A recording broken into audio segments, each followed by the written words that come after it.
was in the 2000 election between George Bush and Al Gore. So the first time I voted was in the 2000 presidential election, and I actually voted for the Green Party candidate, Ralph Nader, and I wish I could have my vote back. I'm sorry to say that, like many young people, I threw my first vote away on John Anderson, an independent candidate in 1980, who nobody's ever heard of since because, you know, he didn't go anywhere. The first time I ever voted was in 1988, and I went to Kalamazoo, Michigan, was where I was living, and I was taken to an insane asylum to vote. And I thought, well, that's a really good metaphor for the American political system. 1984, it was Ronald Reagan's re-election against Walter Mondale. I voted for the first time in 1972, and I voted for George McGovern. I was one of just a handful of people who did so. My most memorable year of voting was in the 2008 presidential election when we had the first African American president elected. And I remember that most because for all of these years in America, you've always heard you can be anything you want to be. And for many, that was always a possibility, but there were others that seemed more like a dream and not a possibility.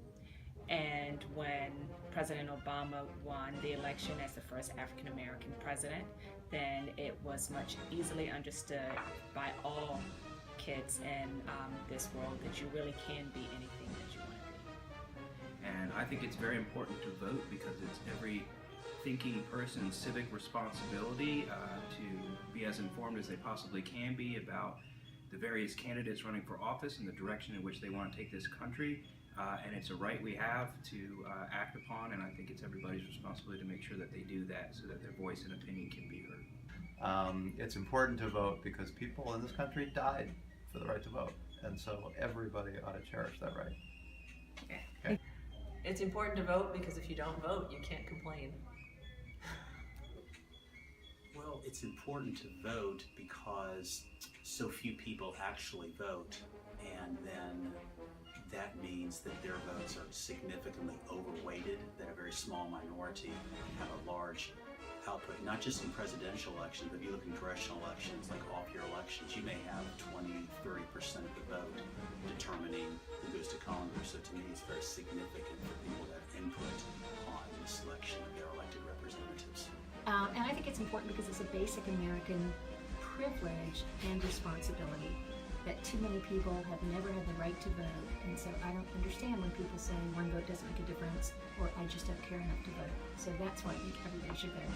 In the U.S., it's the most important thing to do because it's one of the few countries that you do have the option to express yourself, and it's a fair electoral process that the candidate with the most votes gets elected. That's a rare thing in many, many, many countries. Well, the fact that I can't vote, I'm not a citizen of the United States.